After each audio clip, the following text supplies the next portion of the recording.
Levi Achanzar-Labor for initiating this webinar.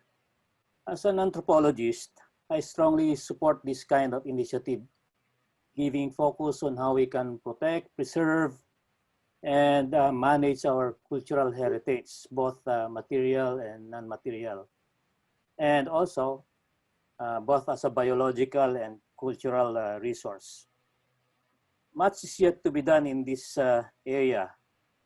Well, because it is not only a neglected field and undermined one, it is also not much appreciated, particularly in this age of cyber technology. That is why a strong advocacy is needed for us to enliven our cultural heritage and strengthen our identity, not only as a people, but as a nation. The lack of appreciation and strong rootedness in terms of our ethnic, cultural, and national identity is one of the reasons why we are not able to move forward in our cultural and national development as a country. For example, we have not employed and applied well our cultural values of bayanihan, damayan, pagkakaisa, pagmamalasakit, pagkikipagkapwa, pagiging makabayan, among others, as tools or strategies for cultural development and national development. We only use them, unfortunately and sadly, seasonally or sparingly when it is most convenient. For example, during this pandemic, we use bayanihan as a political tool and economic tool. Meron tayong Bayanihan Act para sa emergency and relief operation bilang ayuda. Meron tayong Bayanihan Operations Center para sa fundraising natin. For example, sa UP Manila. Magandang paggamit ng cultural heritage, no? Yung non-material cultural heritage natin. Pero bakit sa panahon ng kalamidad o pandemya lamang? Bakit hindi sa pang-araw-araw na buhay? This is just one example on how we are not able to deploy or practice well a key cultural trait that we inherited from our ancestors. In short, everyday practice of our core values, be it in material and non-material sense, as a people, is not part of our consciousness. Seemingly, o kamalayan, it is only seemingly part of our cognition o kaalaman. Kamalayan, vis-a-vis kaalaman, have a great divide in terms of everyday practice. Kasi kung may kamalayan ka sa isang cultural value katulad ng pagmamalasakit, automatic na ginagawa mo yan araw-araw, no? Hindi pag may pagkakataon o pansamantala. If there is one country that we should emulate in terms of strong preservation and protection of their cultural heritage and integrity, I think it would be Japan. Japan, as we all know, is not only a technologically advanced country, but also very much a culturally intact society. They are proud of their cultural heritage and practices, and they employ and deploy them consciously, individually as a citizen and nationally as a Japanese. For example, to Japanese family, honor and national pride is a big thing. Kaya't meron silang kasabihan na honor is as light as a feather and as heavy as a mountain. They're willing to commit altruistic suicide like doing kamikaze attack during the World War II to show love of country. And at other times, they commit harakiri once they dishonor their family or they lose a sense of self. Or they're willing to step down honorably from office once they feel that they could no longer do their job well. Such as recently, Prime Minister Abe stepping down from office because of ill health. Of course, there are other cultural traits that the Japanese as a people and as a nation have displayed and demonstrated, such as their numerous rituals and shrines, castles, temples, monuments that they have put up. Currently, Japan has 23 World Heritage Sites designated by UNESCO, a UN agency best known for designating as World Heritage Sites cultural and natural sites that show outstanding universal value. I am a fan of NHK, the international TV channel of Japan. I love to watch documentary films that they show that features Japan's sights, sounds, and tastes. Shrines, temples to visit, tea ceremonies, recently yung sumo wrestling, Japanese art, music, dances, of course, Japanese food, no? Such as sashimi, sushi, etc. One of the favorite shows that I love to watch at NSK is our documentary films related to Satuyama. Satuyama, as cited by Wikipedia and other literatures online, is a Japanese term applied to the border zone or area between mountain foothills and arable flatland. Literally, Sato means village, and Yama means hill or mountain. Satuyama have been developed through centuries of small agricultural and forestry use. Satuyama has been defined not only as a mixed community forest, but also as entire landscapes that are used for agriculture. According to this definition, Satuyama contains a mosaic of mixed forest, rice paddy fields, dry rice fields, grasslands, streams, ponds, and reservoirs for irrigation. Farmers use the grasslands to feed horses and cattle. Streams, ponds, and rivers play an important role in adjusting water levels of paddy fields and farming fish as a food source. In sum, Satuyama landscape represents people's life harmonized with nature. No? People in harmony with nature. Whenever I watch these Satuyama documentary films at NSK, I am reminded that we have our own version of Satuyama in our country. For example, the Minuyungan and Payu, the sacred forest and rice terraces of Ifugao, the Tahen and Uma, sacred forest and Kaingin of the Aitas of Pinatubo, and our Bahay Kubo technology, our sustainable farming culture way back in the 60s, before modern farming or the IRI technology was introduced in our rice farming culture and technology that destroyed the Bahay Kubo technology. I can sense that Japanese are proud of their Satuyama forest management and agricultural technology traditions and are continuously preserving and protecting these traditions. This is a challenge for us Filipinos. Given that we also have that similar tradition, our Minuyungan, our Tahen, our Bahay Kubo technology that needs to be preserved, protected, or if not, revived.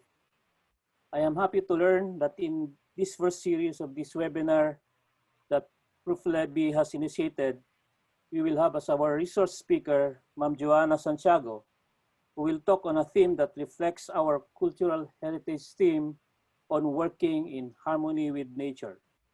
I am excited to listen and learn of what she has to share as one of sort of a version of Satuyama, the sustainable agroforestry practices of the peoples of Mayoyao, Ifugao.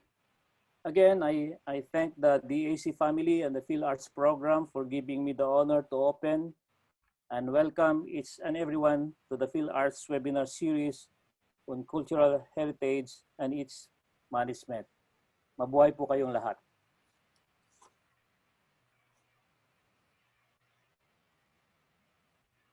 Okay. Maraming salamat, DeanEstacio. Thank you very much for further showing us the relevance, no, of this undertaking, particularly the importance of heritage and its management. Yes, so before we proceed to our speaker, I would like to acknowledge two two more guests, key guests who are with us right now. Earlier, I did acknowledge the presence of the DeanEstacio and Professor Buot, but I would also like to acknowledge and thank acknowledge the presence of our chair, Professor Alice Adeva, and of course, Miss Cleo Ann Maayon, a representative from the Chaya Ifugao community, which our speaker have shared a number of hours with in discussing matters regarding the subject. So yes, friends, we are not just in Metro Manila, no? We are in other parts.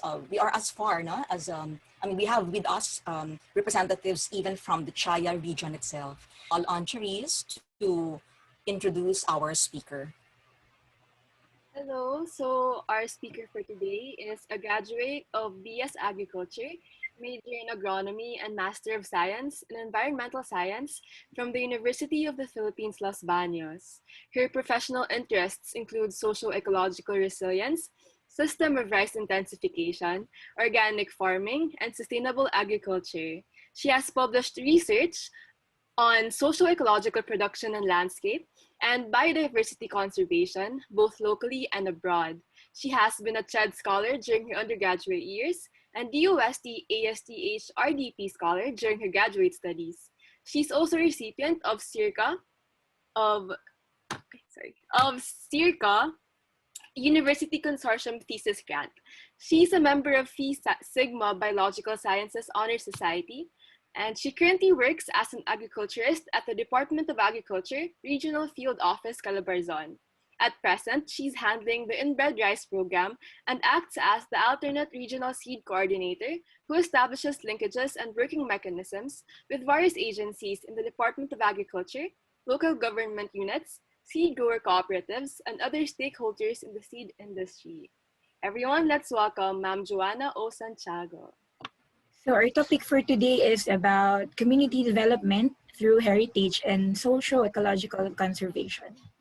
And I am glad that I'm invited here in the first Phil Arts webinar series. So I'm going to share the case of Chaya Rice Terraces in Mayoyao, Ifugao. So let me first introduce you the concept of socio-ecological production landscape.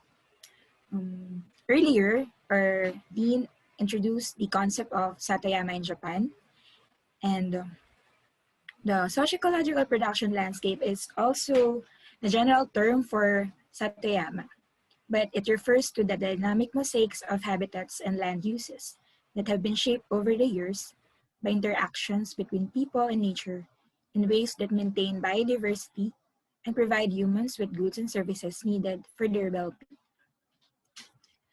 So in this figure, you can show an example of Chaya's socio-ecological production landscape, or what I am going to call SEPEL in this presentation.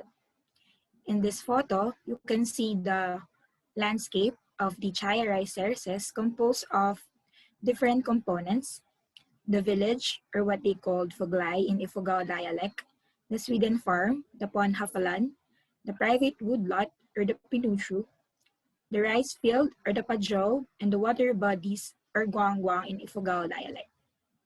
So each component is important in the landscape and interacting with one another to produce goods and services. So the Chaya socio-ecological production landscape refers to the entire Chaya Rice Terraces system, including the woodlot, the rice terraces, with its irrigation coming from the river and natural spring, and the village. So it is also one of the Ifugao Rice Terraces in Cordillera region, inscribed in UNESCO's World Heritage Site and Globally Important Agricultural Heritage Sites, or GIAS. So as an IRT recognized by the UNESCO, it favors the conservation of culture and its surrounding landscape. So as we all know, all of the Ifugao Rice Terraces has been a model of grandeur and resilience for almost 2,000 years. And it provides ecosystem services to the people, especially the indigenous people in Ifugao. It provides food and water, regulation of floods, nutrient cycling, and spiritual benefits. But like the other socio-ecological production landscape in the world, the Chaya sepal has many challenges. So it includes here the giant earthworm, which caused destruction of stone walls and decrease in rice yield, migration, which resulted to the loss of manpower, and climate change disturbances, decrease in yield, occurrence of pests and diseases, landslide, typhoon, and warming temperature. And lastly, modernization, which causes loss of traditional knowledge and loss of biodiversity. So these challenges are endangering the productivity and sustainability of the Chaya Rice Terraces. So I'm going to introduce you the concept of resilience, for it is essential for its conservation and conservation. And when we enhance the resilience of a sepal, it is the key for long-term sustainable production system and also for securing ecosystem services. Let me further define what is resilience. According to Adger 2006 and 2007, it is a concept which is desirable for facilitating the sustainability of natural resources and ecosystem services and ensure a stable environment for human life and well-being. Another definition from Walker et al. 2004, it is the capacity of a system to absorb disturbance and reorganize while undergoing change as to still retain essentially the same function, structure, identity, and feedbacks. So it has three major components: the resilience, for to be able to restore and conserve a system. When we say that a socio-ecological system is resilient, it has the amount of disturbance a system can absorb and still remain within the same state or domain of attraction. It is capable of self-organization, and it has the ability to learn and adapt, according to Carpenter et al. 2001. So here is a model or a conceptual framework about the socio-ecological system in the Chaya Rice Terraces. We can see here that there are two systems. The first one is the social system, includes the farmers, the individuals, and institutions. And it provides management or adaptation to the ecological system, which includes the rice terraces and the woodlot. So the ecological system provides ecosystem services to the social system. So what are the ecosystem services being provided by the ecological system? Like what I've said earlier, it includes provisioning of food, aesthetics, and other cultural services or regulating function. But this socio-ecological system is affected by disturbances like extreme weather conditions and socio-cultural changes. So I've mentioned that the system is experiencing loss of traditional knowledge, the existence of pests and diseases, and other adversities. So it is important to enhance the resilience of the socio-ecological system so they could be able to sustain the services that it provides. So when the system is resilient, it has the buffer capacity, self-organization, and capacity for learning. And here we can include, to enhance the resilience, it has to have community development strategies. So for community development, it can be considered as a process of engagement, empowerment, and action that fosters community resilience, and it helps the system to have adaptive capacity and equity.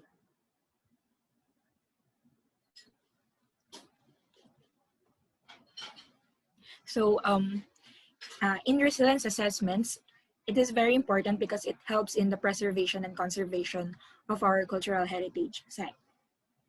So what system state is being considered, resilience of what? Here we are considering the whole Chaya Rice Terraces and what perturbations are of interest. It pertains to the challenges that I've mentioned. And lastly, it is important to identify the determinants of resilience. so that we can know the important parameters to be measured so that we can identify the possible solutions to improve the resilience of the system. Excuse me.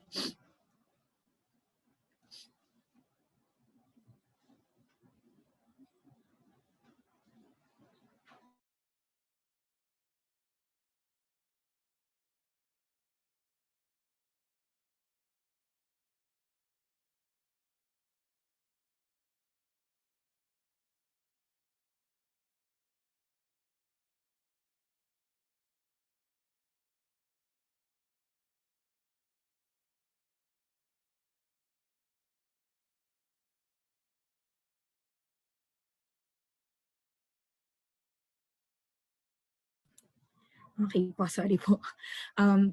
So to further continue my presentation, the study that I'm sharing with you is the first objective of my thesis. It's just a part of my thesis in Ifugao. So I identified the determinants of the socio-ecological resilience of the Chaya so that we can have parameters or indicators for the resilience building strategies of the landscape.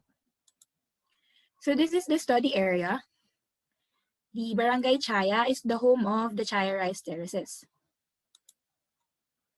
So it is located in the Cordillera Administrative Region. So the methods for this study is qualitative research design, and in total, I had focus group discussions with 6 groups: the Municipal Local Government Unit, the Barangay Local Government Unit of Chaya, the Farmers Group, youth sector, and organizations composed of members from people's organization, non-government organization, and religious organizations. So all in all, we had participants, 31 participants from the different sectors, and all of the discussions were recorded and transcripts were entered to QSR NV 10 trial version and thematically analyzed following the guidelines of Brown and Clark 2006. So the themes were categorized using the 2 dimensions of socio-ecological production landscape, namely sociocultural and ecological dimension. So I'm sharing with you the steps in conducting thematic analysis by Brown and Clark. So the first step that I did in the thematic analysis is the familiarization with the data, the initial coding, generating themes, checking for validity and reliability, defining and naming themes, and lastly, the interpretation and producing the report. So for the results, based on the thematic analysis and the result of the focus group discussion, resilience, and Chaya Rice Terraces has 5 major themes: farming practice, cultural tradition, biodiversity, family income, and social networks.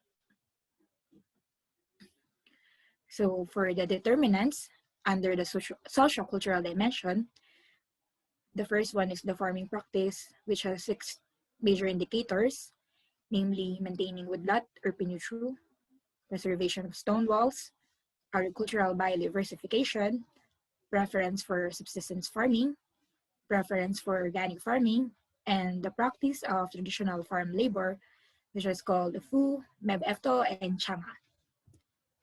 So I would like to discuss it individually. For maintaining woodlot or pinutru, you can see in this slide the pinutru being maintained by our brother in the Chaya. So pinutru or woodlot is what we call in other areas in Ifugao, muyong. So it is a system which regulates the maintenance and the communal use of the land. And this is the main reason why the watershed has been preserved. So the pinutru itself provides continuous irrigation or source of water for the whole Chaya Rice Terraces and other rice terraces in Mayoyao, Ifugao. So next is the preservation of stone walls. So in this photo, you can see the visible stone walls here are still original, and it have made it possible for the terraces to last for a long time. So in other rice terraces in Ifugao, they are made of soil or clay, but in Mayoyao, Ifugao, specifically in Chaya, it is made of stone walled. And based on the conversations with the farmers and barangay officials, it is their culture to always maintain the stone walls, and whenever there are damages, especially during typhoon, they immediately repair it if they have the means to restore it. So maintaining the stone walls or repairing the stone walls is very pricey. So some of the farmers, if the stone walls are really damaged, they don't consider to repair it. So that's why there are rice terraces which are being abandoned in some parts of Ifugao. Next is the agricultural biodiversification. So all of the participants in the focus group highlighted the important role of genetic diversity. And in Chaya, they said that there's no problem with hunger, and even during calamity, the people can still survive because there are different sources of locally available food, because they are practicing crop diversification, and they are also planting vegetables aside from rice, and they integrate fish in the paddies. And also, it serves as an alternative to rice during long period of drought. And agricultural biodiversification is one of the resilience building strategies. Next is the preference for subsistence farming. Unlike our farmers in Luzon and other areas in the Philippines, farmers are selling their produce so that they could have a source of income.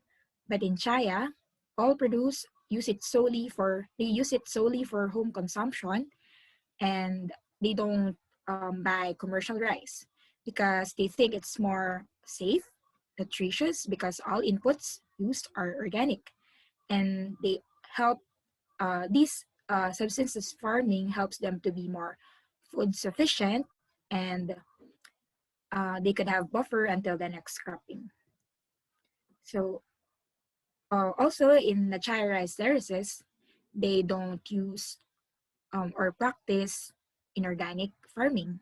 They use organic farming where they use the green manure and animal manure as fertilizers for the soil. So in this photo, you can see the wild sunflower, and they use it as a fertilizer component in the soil during land preparation.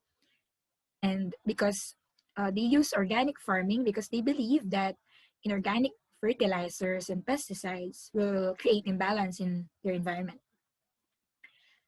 Another thing that is being important as a resilience building strategies in Chaya is the practice of traditional farm labor. So in Chaya, there is still a strong community relationship, and whenever there are damages that needs to be repaired, especially during typhoon or any kind of disaster, the spirit of community cooperation, or what they call pacham, is always at hand. So in Luzon, we call it bayanihan. And also in the farm labor itself, they have this kind of fu, or exchange of free labor, and meebto, when farmers are participating in the harvest, we'd share one or two bundle of rice. And changa, so they are helping in the farmer during land preparation, planting, or harvesting, and they will just have this free meal. And fortunately, it's still being practiced in the locality until today. So this helps them to become more self-organized and not to become dependent to the government. So next theme is the cultural tradition under the socio-cultural dimension. So there are three indicators. The first is the continuous practice of traditional land inheritance system, or what they call FANO, the transmission of indigenous knowledge and practices, and lastly, the performance of rituals related to farming. So this is FANO. It is a land inheritance system wherein most of the property is transferred to the eldest child to avoid rice field fragmentation. So this FANO system, or primogeniture in other term, it ensures the continuity of rice cultivation. And all the participants in the focus group discussion have high respect to the land. So they don't sell it because selling is strictly forbidden, because they believe that it came from their ancestors and it should be handed down from generation to generation. And it is very important because it has a value, it has a sentimental value. So next is the transmission of indigenous knowledge and practices. So here in the photo is Miss Cleon, as she participated in the focus group discussion. The youth sector during the focus group has a high respect when it comes to their culture and in sustaining the land. So all participants mentioned that the process of stonewalling should be conserved, preserved, and it should be transferred from the parents itself to the children, especially the men or the eldest son. Another important strategy in transmission of indigenous knowledge and practices is the conduct of annual celebration called Ikumtad Ed Majojo. So this is an important event because it shows the rice rituals, ethnic games, song contests, native dance, and there is a parade of barangay residents wearing their native attire. So it's very important because this is a venue wherein the elders can share the indigenous knowledge and practices to the youth or the young people. So here is another thing, the performance of rituals. So they are practicing rituals, especially when there is pest incidents, and honga, or a ritual performed to drive away evil spirits before planting, and kipid, the practice of sexual abstinence before planting. So there is only a few is practicing this kind of rituals because they the the participants told me that there is now a declining number of traditional ritual performers because of the introduction of Christianity in the village. So majority of the indigenous people are now Christianized or Christian, and some are Catholics, and other religion exist in the village. So another theme under the determinants of resilience is social network. They said that it is important to have an institution aiding the community, and access to information is very also important, especially in relation to farming. And another theme is the family income, which include farm income and non-farm income. So the existence of institutions aiding the community. The participants mentioned that the Ifugao Cultural Heritage Office is very essential because it provides resources that are needed for the restoration of damaged terraces. And the ICHO, or the Ifugao Cultural Heritage Office, provides training on stonewalling that capacitates young generation. So it's very important that ICHO is there because it helps them to transfer the indigenous knowledge to the young people. And during calamities, the existence of Municipal Social Welfare Development, or the MSWD, is very important because it provides them relief goods to the families affected by natural calamities. And another thing is the existence of Municipal Agriculture Office because it helps them with extension support and agricultural inputs like seeds, fingerlings, and organic fertilizers. So they gave or provide the support to the farmers. And lastly, the farmers are organized and they are members of the the Farmers Irrigators Association, and they are initiating in the rehabilitation and repair of irrigation canals and stone walls after disasters. So next is the access to information related to farming. So here in this photo, you can see the participants of the focus group discussion, composed of the Irrigator Association president, the women's group, and other member of the people's organization.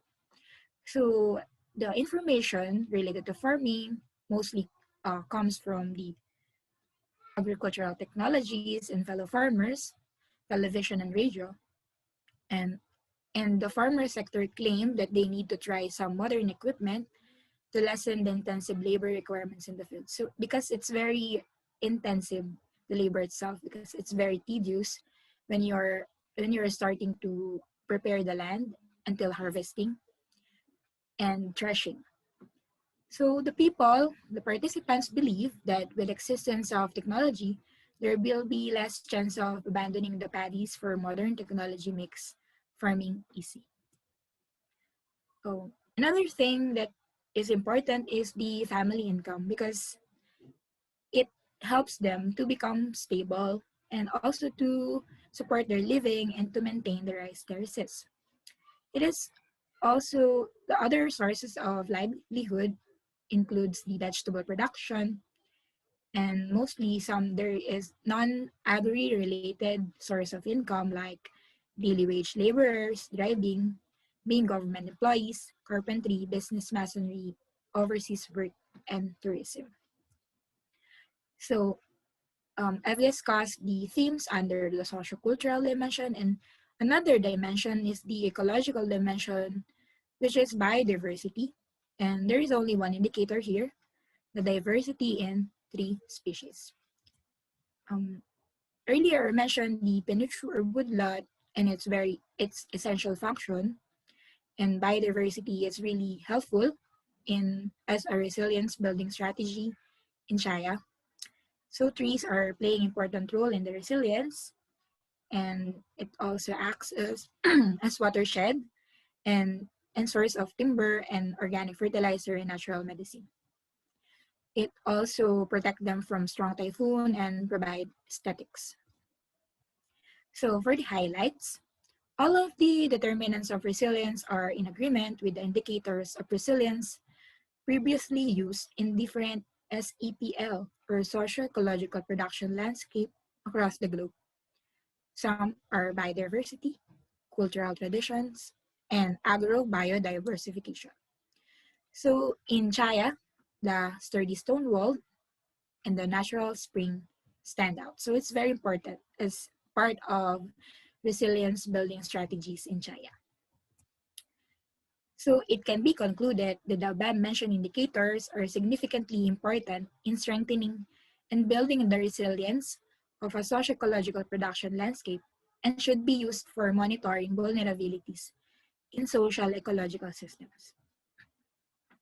So for the community development recommendation, since they practice subsistence farming or they use the produce or the rice for home consumption, so the government should intervene by providing sustained financial assistance in pursuing innovations in the rice terraces. So most of them are abandoning their rice terraces, so government should intervene to preserve and conserve our cultural heritage.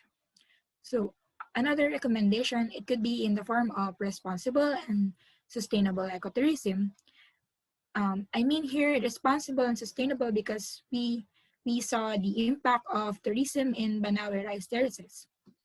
So it should be responsible and sustainable.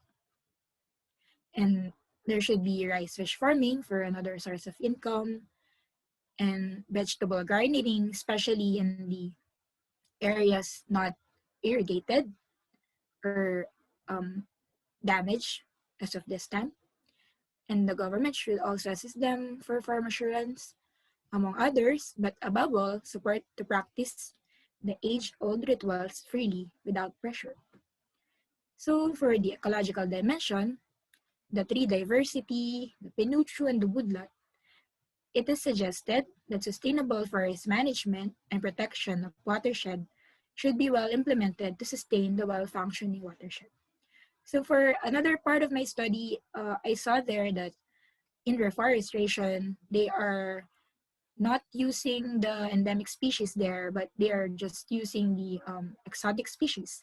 So the tree species there is not endemic anymore.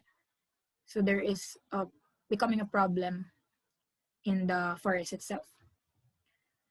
So the traditional socio-ecological practices deeply rooted in the Ifugao rice culture, but currently degenerating, have to be mainstream, especially among the youth, in whatever means.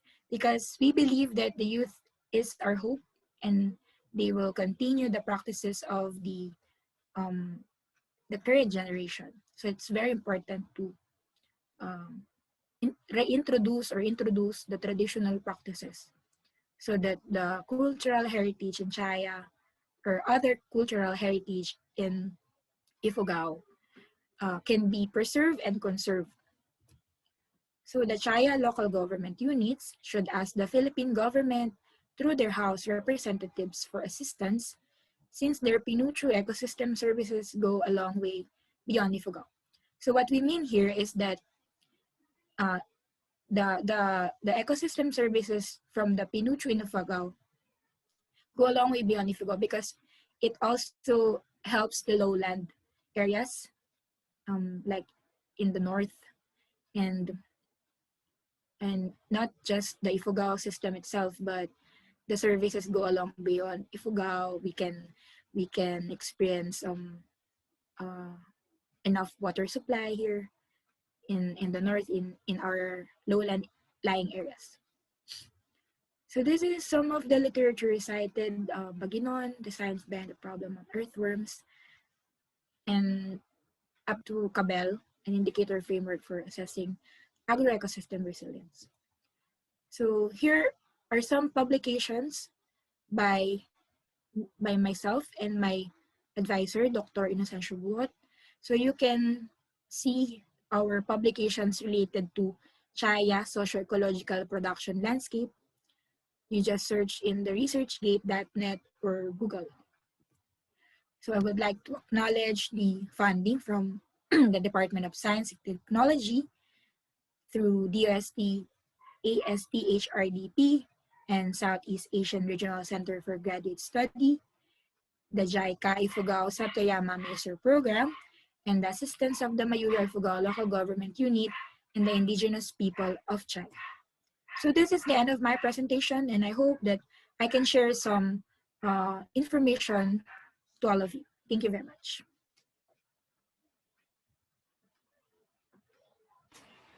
All right. Maraming salamat, Ms. Santiago. Thank you very much for sharing with us a holistic approach to conservation, and by doing so, cover the various or the multi-sector determinants of resilience. No? Thank you very much for that. So this is something that's very much sought after by all heritage workers and of course all students of heritage, no? May it be professional or aficionado. Yeah. Okay. I would like to say also that your discussion, um, uh, as it is very helpful, no, or as it is very important for heritage in general, is also most important for two particular courses that we are offering now in UP Manila, now related to the BA Philippine Arts program. So currently we are offering two courses. That's Philippine Arts 151, which is Cultural Heritage Preservation, and Philippine Arts 144, which is Community Development in the Arts. So both courses, as you would see, would find your the topic of today's conversation highly important and most useful. So once again, thank you very much, Ms. Santiago, for a very enlightening discussion. So can we proceed now to the question and answer? Can I call on Charisse to preside the question and answer portion? Okay, before Charisse does so, I would like to also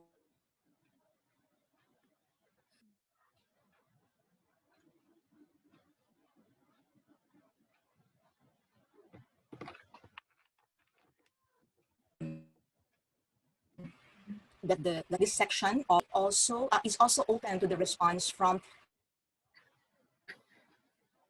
or representative from the Chaya region, from Chaya Ifugao, Miss Cleo Ann Ayon. So please feel free to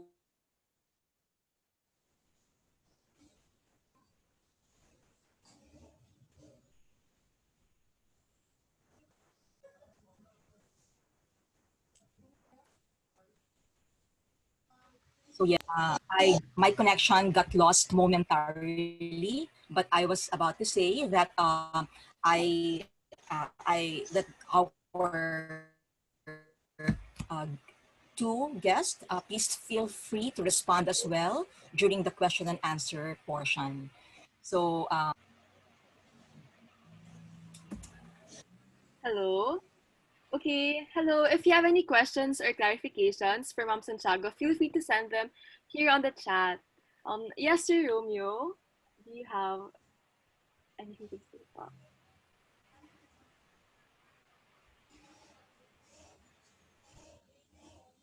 Hello, sorry.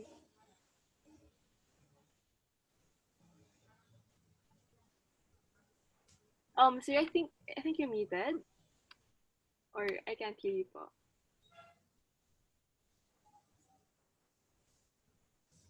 Hello, hello, Yes, hello. sir, I hear you now po. We hear you now.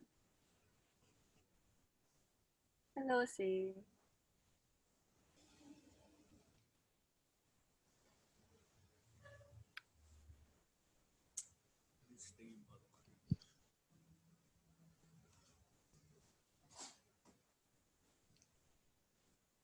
Hello, Ma'am Clarice.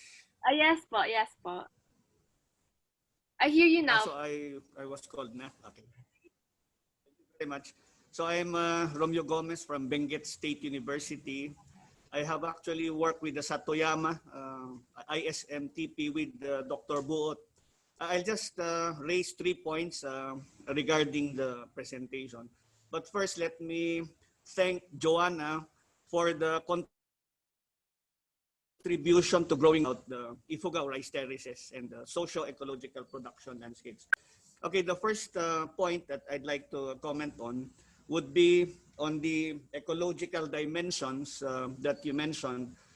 Since this is some kind of a measurement of sustainability and resiliency, aside from biodiversity, perhaps it's also nice to look at, for instance, soil fertility and productivity, because that is the one that actually maintains, the flow of ecological functions in terms of good yield, good quality. Okay, that's soil fertility and productivity. So it talks about rice terraces as nutrient traps, that kind of dynamics. Now the second point, perhaps this is a question. Have you encountered any explanation or discussion about migration and market economy? Because holistically, migration and market economy would have actually impinged on the resiliency of the ecosystem because of movement out of Ifugao, and therefore abandonment of the terraces would ensue. Just last point, in your recommendation, you mentioned about assistance or asking assistance from the government. But perhaps it's nice to point out what specifically these recommendations are and what dimension should it address. Thank you very much.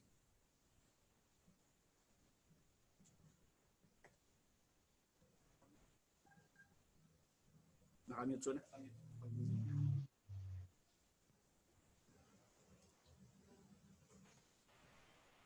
you may unmute yourself, Santiago. Okay. Okay po. Thank you po, Sir Romeo, for the comments and suggestions. For the for the indicator po under the ecological dimension, thank you for including the soil fertility. Maybe I think I should include it when I am going to pursue my PhD and include it in the ecological dimension. For the migration, the people there mentioned that they are migrating because the employment, there's no parang employment po na mas malaki yung kita. So they are going outside, but the advantage of migration for them, they have another source of income and they use that income to improve their rice terraces, especially when there are damages. And I think for the last question of the government assistance, since my study has 4 objectives, I I discuss it in the last objective part. The government assistance should focus on the financial dimension or the family income because it has the lowest score in the resilience assessment. So I think there is a need to improve the livelihood in the socio-ecological system in Chaya, the tourism, the improvement of marketing, adding value in the rice terraces. Yun po yung mga isa sa mga na-encounter ko po.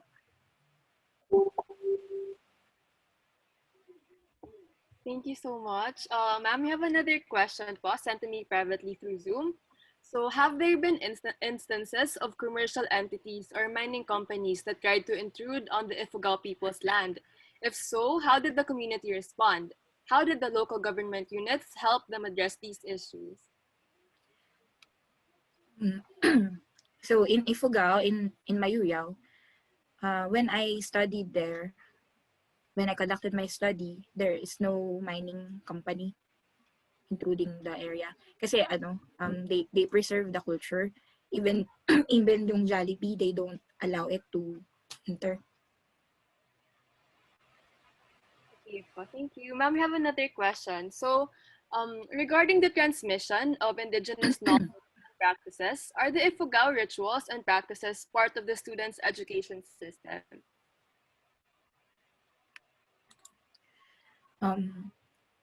They included in the my recommendation is to include it in the curriculum, but there is a school of living tradition there which offers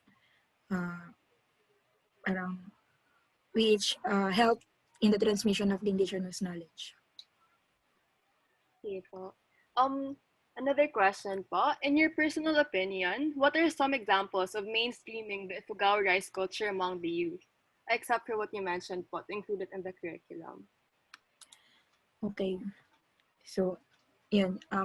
My recommendation is to include it in the curriculum from elementary to college. And also, in mainstreaming, we need to use the social media para mas ma-engage sila, highly engage. And also to practice yung mga practices, mga traditional practices during the event, yung na-mention ko na festival nila, ganun. And in mainstreaming also, it needs to start sa family itself pa lamang. And the community or the local government units pa rin is to support yung mga practices na yun na hindi na to avoid yung loss of knowledge. Okay, so we have another question. With urbanization comes homogenization of culture. How do you think preservation of culture compete with the lure of economic gains brought about by urbanization and urban lifestyles, especially with the youth?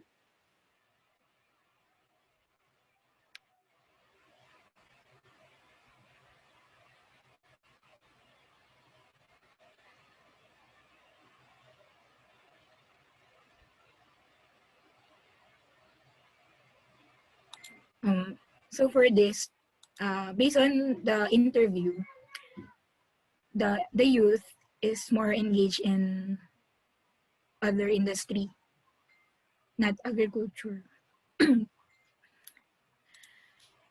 Wait lang po. Wait lang po.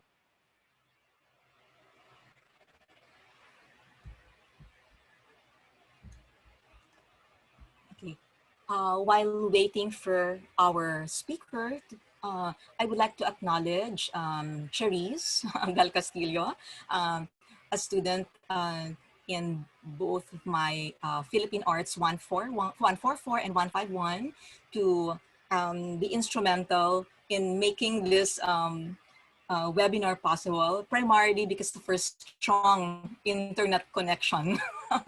Yeah, so I just let everyone know now that I share with everyone the problem with connectivity. And in fact, I lost my connection twice already during this particular activity, and for this reason I had to make so this is the secret behind that problem. So I share this with everyone. You just have to look for a co-host who can make the internet space, your Zoom space stable. And for this particular activity, we have this in the person of Charisse Del Castillo. So thank you very much, Charisse. So yes, so our speaker is back. Yes, Miss Santiago, thank you. Pasensya na po.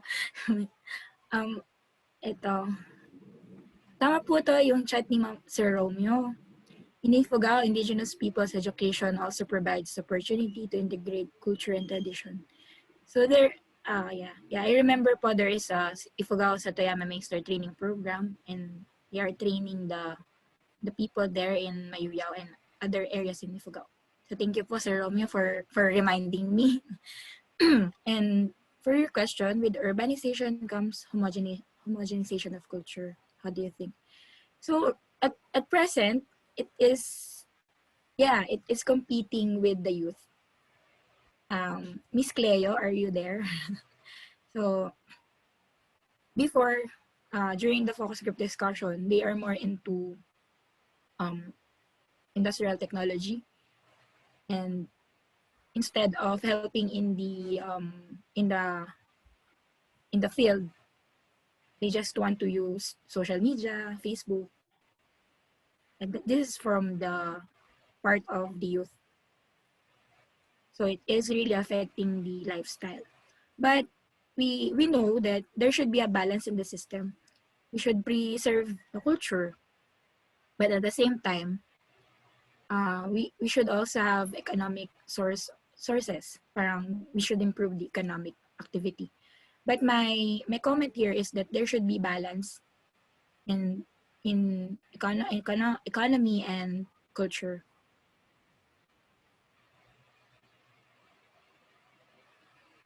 Okay, thank you po. Are there more questions for Ma'am Santiago?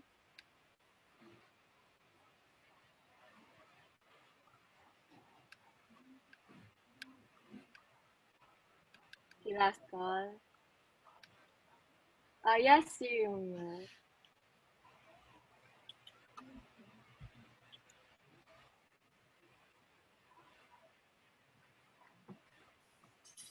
sir, I think you're muted. Yeah. Hello, I'm okay. Thank you again. One of the big issues would be the tourism history in Banaue, and has actually caused a lot of cultural and environmental degradation. Now, if the national government says that they will go for the policy on ecotourism, and Mayoyao might be one of the recipients. But what safeguards, based on the discussions that you had with the respondents, what would you think the safeguards should be so that it will not duplicate the bad experience of Banaue having undergone cultural and environmental degradation when tourists would now start flocking the area, changing culture and societal interactions? How do you look at that? Okay po. So I think about that before, and I had a discussion with Vice Mayor Jimmy before. So the recommendation is to have a localized strategy in the ecotourism po. Like when it comes to the business, parang the government should help the local people. The business should be managed by the local people. The lodging areas should be managed by the indigenous people po. And they have this kind of land use planning po para hindi po makagaya po sa Banaue. Yun po yung isa sa mga recommendations po ni na Vice Mayor before.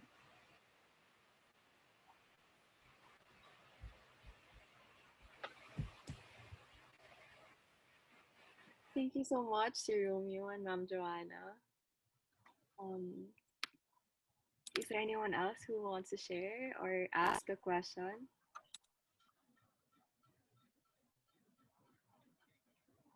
Okay, okay na po. If I may share some Yes, insights. No? yes. Well, importante kasi na tinitingnan natin, particularly so when we talk about,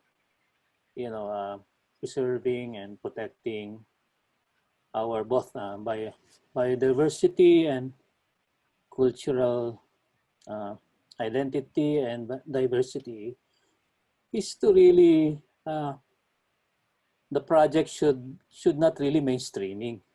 The project should be asserting the indigenous knowledge systems and practices. You know what for example, doon sa Japan, sila yung pinupuntahan para pag-aralan or maranasan yung kanilang Satuyama.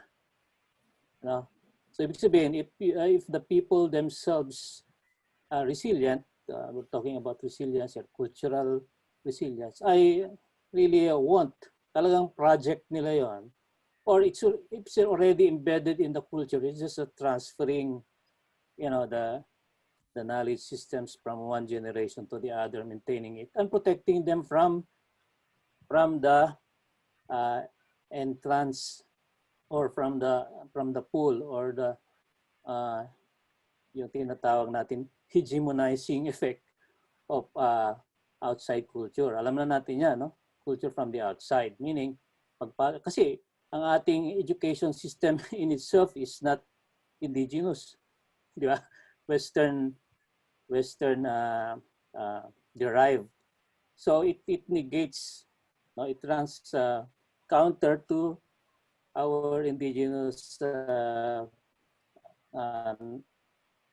knowledge systems and practices. So mahalaga sana yung ating mga institutions, for example, Ifugao State University, that should be a good project. Ang isang kritik ko dyan, yung pang JICA, ang nakaisip na para i-advocate yung notion ng humans in harmony with nature na concept. O yan ba, yung minuyungan concept dyan o traditions dyan, at saka yung payo at yung nabanggit kanina ng pag-maintain mo ng woodlot, etc. Dapat nasusustain. So kasi ang lakas ng hatak ng Western culture, alam natin na hegemonizing niya Diba? Gusto niyang kontrolin yung, lalo na yung consciousness, kamalayan, at saka pag kinontrol mo yung consciousness kasi everything else follows Diba? Like tayo, katulad natin, dapat sana, for example, the cultural richness of the Mayoyao culture should be highlighted. Doon iikot. So dapat yung kung mayroon kang ecotourism, yun ang dadayuhin, di ba? Dadayo yung. So dapat kung halimbawa, yung cuisine, yung ritual, yung ritual na pwedeng panuorin kasi may mga ritual na sagrado, hindi mo piniperform yan para sa turismo, di ba? Piniperform mo yan dahil, di ba? Sa mga anito, gusto mo silang yung pagiging sagrado ng activity before planting. Kaya sabi niya may mga rituals na ginagawa para i-sustain yung practices na pagdating doon sa Mayoyao, cultural practices in preserving their, for example, rice terraces and woodlots, etc. So yun yung challenge noon. Challenge sa atin. Kasi marami tayong dapat tanggalin kasi alam mo yun, yung monopolizing, hegemonizing effect of education. Na pag-uwi, halimbawa, agricultural lang mismo, dapat sana tignan ano mga gandang agricultural rituals and practices na dapat i-preserve at paano yan nasusustain yung ayan, mention yung soil fertility, etc. No? Kung earthworm yung nagsusustain ng fertility ng soil, katulad din halimbawa ng sinabi niyang paggamit ng sunflower leaves, di ba? Yung technology nun, kung paano ba pinoproseso yung technology na yan at paano ba nila ini-enrich, paano nila napapalusog yung mga earthworm para ma-maintain yung organic fertilizer yung gamit, magandang makita yan ng tigalabas. So that will invite those people, ecotourism for example, that will invite people to look at those traditions and iugnay yan even the way the people behave, the cultural norms and values, nagre-reflect yan ecosystem, ecological, at saka yung tinatawag na behavioral systems interact because from the perspective of, for example, yung tinatawag natin survival. So, kasi nakakreate ka na ng disimbalance doon sa nature and humans interacting, may disimbalance, hindi na niya masusustain. The forest ecosystem itself probably will no longer be able to sustain the human habitat. So paano mo ibabalik yung ganong balance?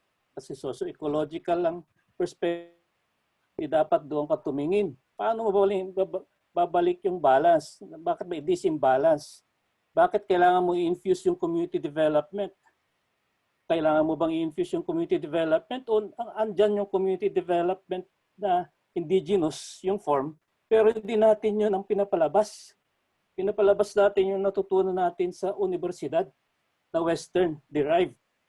Hindi yung community organizing, community development knowledge na nandoon sa community mismo na dapat sana may strengthen. Of course, the outsiders, researchers as us can provide probably useful critique.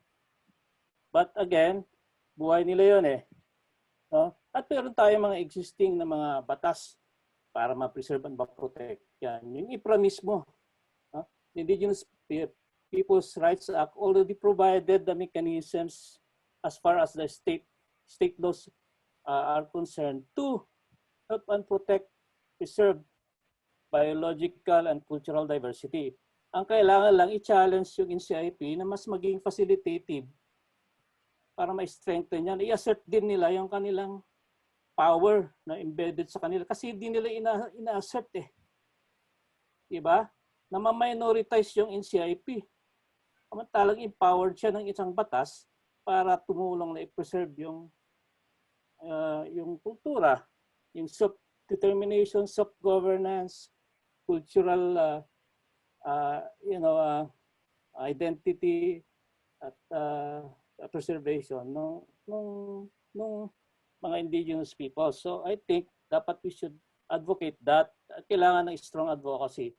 Or even sa indigenous people's education, malinaw na dapat ang nalagay mo doon IP curriculum. Ang IP curriculum mo, hindi siya uniform. Halimbawa, kung sa Ifugao State University, gagawa sila ng IP education curriculum, dapat lahat ng mga nandoon ng mga cultural practices, indigenous analysis and practices na nasa Ifugao, ang ilagay nila sa curriculum muna. And then probably add on other, probably kung parehong parallel to, for example, the Benguet or Mountain Province or the whole of Cordillera, yun ang dapat na mabigyan ng premium. And then, pagdating halimbawa sa pag-celebrate ng mga festivals, sa Japan, dinadayo yung pag-celebrate ng mga festivals. So nakaka-create talaga ng income locally. Dinadayo. Dahil authentic yung pag-practice nila. Hindi ka mag-create ang nangyari kasi nga, nag-create ka ng panagbenga. Hindi naman yan authentic. At sino ang nananalo dyan? Yung mga nako-commercialize. Diba? Pero kung halimbawa may ritual na ginagawa every August, every July na ginagawa ng mga tao doon at sineselebrate lang sa panahon na yon, Di ba? Hindi. Nahulog tayo sa bitag na gawin mo yung komersyalisado yung ritual or festival. Na dapat hindi. Kasi in that sense, na de-indigenize, nawalan ng substance yung indigenous knowledge systems and practices. So I think that should be, we should reflect on that, no, as part of our criticisms of criticism. Particularly tayo na-engage sa ganitong tipo ng advocacy. Maging cautious, careful tayo at analytical sa ganung even in terms of our laying out some policies and programs, no, sa ating i-challenge natin yung gobyerno. Punduhan niya yung NCIP. At kung mayroong NCIP na lokal, na doon mismo may NCIP doon sa munisipyo, yun ang challenge na. Kasi siya na yung sangay ng gobyerno na dapat magpatupad niyan. And then kasama kung mayroong municipal development plan tungkol diyan o barangay development plan, mayroong kang systems and structures na pwede mong punduhan, may fiscal provision diyan at yan ang i-assert. Yun lang yung aking insight at reflection dito sa ating session ngayong umaga. Thank you.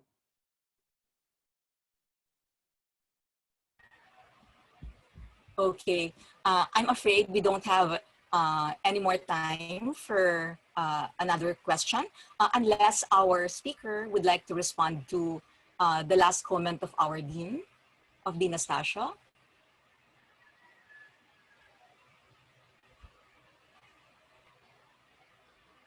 Napakaganda po nung insights ni Dean.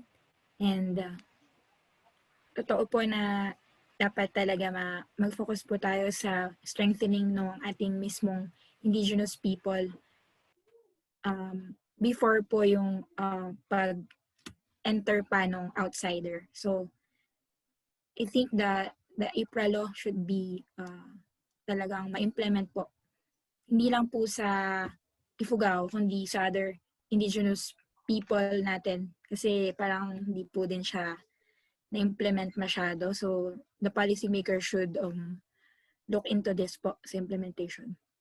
So, maganda po yung insights ni Dean and maganda rin po na mai-ayos po yung curriculum natin, especially in Ifugao, with the help of the universities din po and our DepEd din po. So, yun po siya. So, maganda po na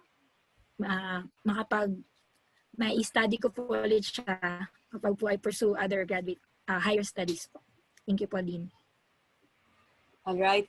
Thank you very much, Ms. Santiago. And yes, it was we are fortunate that our last comment came from DeanEstacio, and wherein he highlighted the fact that the best approach to community development is to uncover indigenous knowledge of doing so. No? So if you can uncover their indigenous system of managing culture, which most likely would be simply basically in terms of their actual practice, no, of heritage, no, like no marketing tool can exceed or can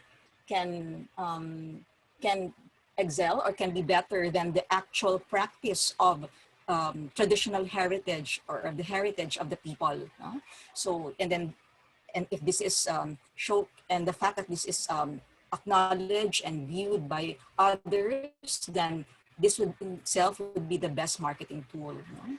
And on the other hand, I also recall an earlier suggestion of Ms. Santiago, no? When the question on how engagement with the youth can be best carried out. And among the many things that she suggested, she did mention the use of social media. No? So I just wanted to note the fact that this particular approach not to engaging with the youth is something which clearly is not withheld or clearly is not impeded by the pandemic. No? And this is something which we are, it is a tool which we are actually pushing our students and cultural heritage to do. No? So in terms of promoting it, no? So digital media, no? Online promotion is something which definitely transcend our present circumstance now. No? We're speaking of the era of pandemic. But so once again, thank you very much for our speaker today, Ms. Jhoanna Santiago, for the very enlightening talk.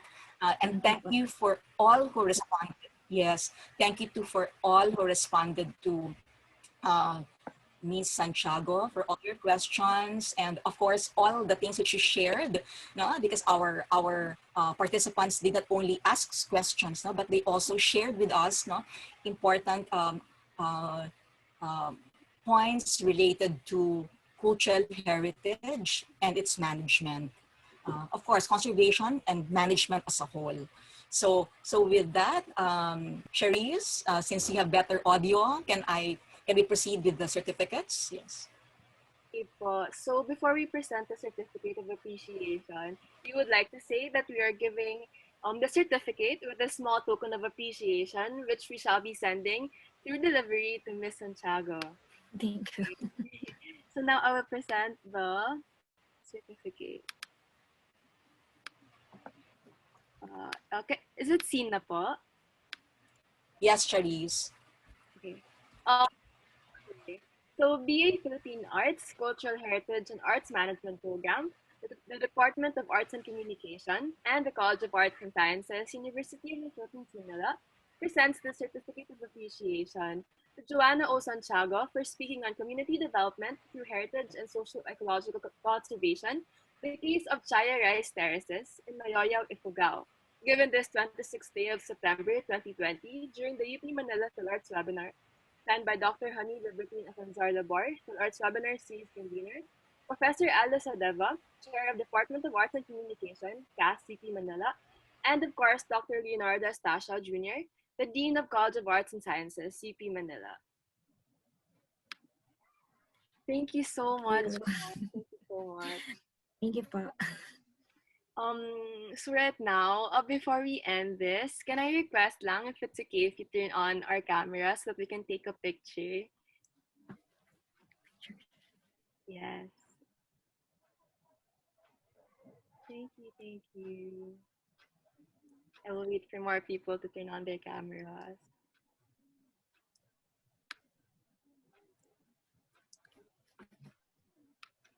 Okay. I will wait.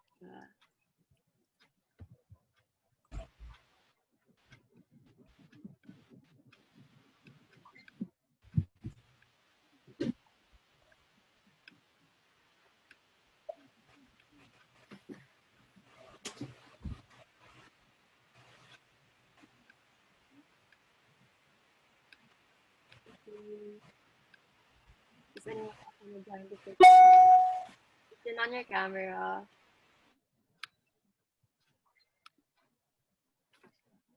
Ma'am, we'll take the picture na po. You can turn on your camera then. Okay. Sige. Let's take our picture. Oh, we have 2 pages, so keep smiling na lang po.